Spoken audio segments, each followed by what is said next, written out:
Hello বন্ধুরা, তো আমি চলে এসেছি দেখো আবারও তোমাদের দুষ্টু মিষ্টি বন্ধু নতুন একটা রেসিপি নিয়ে। তো চলো আমি কিভাবে রেসিপিটা বানিয়েছি তো তোমাদের দেখাবো। তো চলো দেখতে থাকো, সঙ্গে থাকো, পাশে থাকো। তো এখানে দেখো আমি আলু ছোট ছোট করে পুরো জিরি জিরি করে কেটে নিয়েছি। আর এখানে বেগুন জিরি জিরি করে কেটে নিয়েছি, পেঁয়াজ, তোমার টমেটো আর আদা ঘষে নিয়েছি একটু মেশিনে, আর কাঁচা লঙ্কা আর মাছের ডিম নিয়েছি। তো চলো এখন মাছের ডিমগুলোকে আমি সুন্দর করে ভেজে নেব। তো এখন আমি সুন্দর করে মাছের ডিমটা সুন্দর করে ভেজে নিচ্ছি। তো মাছটাকে আমার দেখো সুন্দর করে ভাজা হয়ে গেছে মাছের ডিমটা। মাছের ডিম ভাজা হয়ে গেছে, আমি একটা পাত্রের মধ্যে ঢেলে নিয়েছি। এখন আমি আবারও কড়াইটা বসিয়ে দেব। তো ডিমটা আমি খুব সুন্দর করে ভেজেছি, যেহেতু ডিম দিয়ে আলু আর বেগুনের পাতুরি করা হবে। তো আমি কড়াইটা দেখো আমি আবারও বসিয়ে দিয়েছি, কড়াইয়ের ভিতরে একটু তেল দিয়েছি আবারও।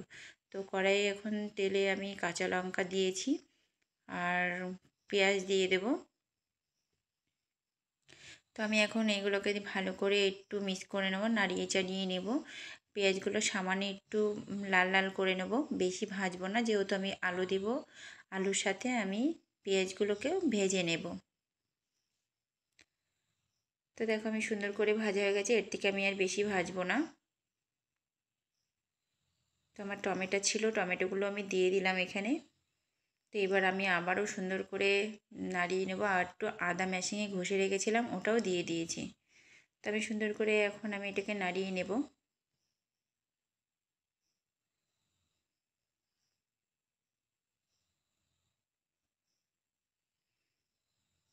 তো এবার আমি এগুলো ভালো করে নাড়ানো হয়ে গেছে। এবার আলু যে আমি কুচিয়ে রেখেছিলাম সেই আলুগুলো আমি এখন দিয়ে দিলাম। তো এই আলুগুলোকে দিয়ে আমি ভালো করে ভেজে নেব, আলুগুলো একটু লাল লাল করে ভেজে নেব।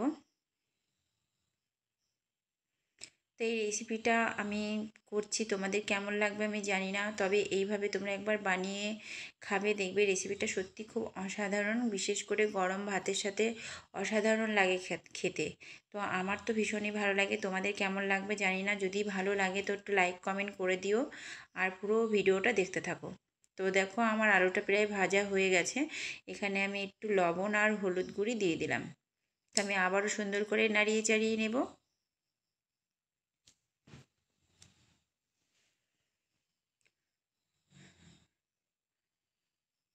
আমি দেখো আবার সুন্দর করে নাড়িয়ে দিয়েছি, যাতে লেগে না যায়, ওই জন্য আমি ঘন ঘন নাড়াচ্ছি। কেননা লেগে গেলে অসুবিধা আছে, ভালো লাগবে না, দেখতেও ভালো লাগবে না, খেতেও ভালো লাগবে না। তো আমি যে বেগুনগুলো আমি তোমার এখানে কুচি কুচি করে কেটে রেখেছিলাম, সেই বেগুনগুলোকে আমি এখন দিয়ে দিলাম। যেহেতু বেগুনগুলো পরে দিয়েছি, বেগুন বেশি ফ্রাই করা লাগে না, কিংবা বেশি ভাজা লাগে না, তোমার বেশি সিদ্ধ করা লাগে না, এমনিই গলে যায়। তো আলুগুলো সিদ্ধ হতে দেরি হয় বলে আমি আলুগুলোকে ভেজে নিয়েছি। তো বেগুনগুলো বেশি ভাজা লাগে না, ওই জন্য আমি বেগুনটা একটু পরে দিলাম।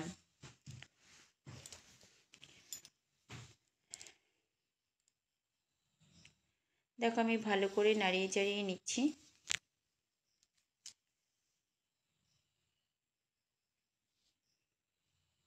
তো আমি আবারও সুন্দর করে একটু নাড়িয়ে চাড়িয়ে নেব। আর ওই পাশ থেকে হাওয়া আসছে জানো তো, বুঝতেই পারছো। আমাদের এটা উত্তরের জানলা, রান্নাঘরের জানালাটা আমার উত্তর দিকে, উত্তরের হাওয়া এখন, তার জন্য ধোঁয়াটা আমার মুখের দিকে আসছে। কিন্তু সেরকম আমার গ্যাসটা কিন্তু বাড়ানো নেই যে পুড়ে যাচ্ছে কি কিন্তু এই যে রান্না করছি না, রান্নার ধোঁয়াটা আমার মুখের দিকে আসছে কেন, তোমরা বুঝতেই পারবে আশা করি, যে এটা হাওয়া আসছে বলে এটা এই পাশে আসছে, অন্যদিন কিন্তু এতটা হাওয়া আসে না। তো দেখো এখানে কত সুন্দর একটা কালার এসেছে। আমি তোমার লঙ্কার গুঁড়িও এখানে দিয়ে দিয়েছি, যাই হোক মিস করেছি বলতে, মিস্টেক হয়ে গেছে, যাই হোক এখন বলে দিলাম।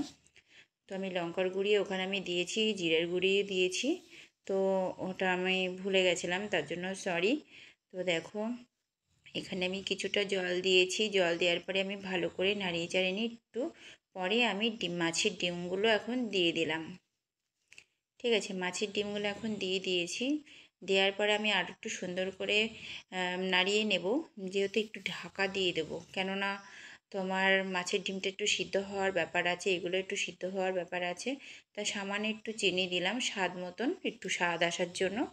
তো আমার রেসিপিটা তোমাদের কেমন লাগে, আমার রেসিপি মানে প্রত্যেকটা রেসিপির কথাই বলছি, কেমন লাগে একটু লাইক কমেন্টে জানিও। কি ভালো লাগে তো আমার রেসিপিগুলো, আর প্লাস আমাকে কেমন লাগে, তোমাদের ভালো লাগে তো বলো বন্ধুরা। আমি তো কিন্তু তোমাদের সবাইকে খুব ভালোবাসি, খুব ভালোবাসি, কিন্তু তোমরা কতটা ভালোবাসো আমি মনে হয় তোমরাও আমাকে খুব ভালোবাসো। তবে তবুও জিজ্ঞাসা করলাম, মনটা একটু ছটফট করছিল তাই। তো আমার রেসিপিটা হয়ে গেছে, আমি নামিয়ে নিয়েছি। তো আমার রেসিপিটা যদি তোমাদের ভালো লাগে একটু লাইক কমেন্ট শেয়ার করে দিও। টাটা, আজকের মতো বাই বাই।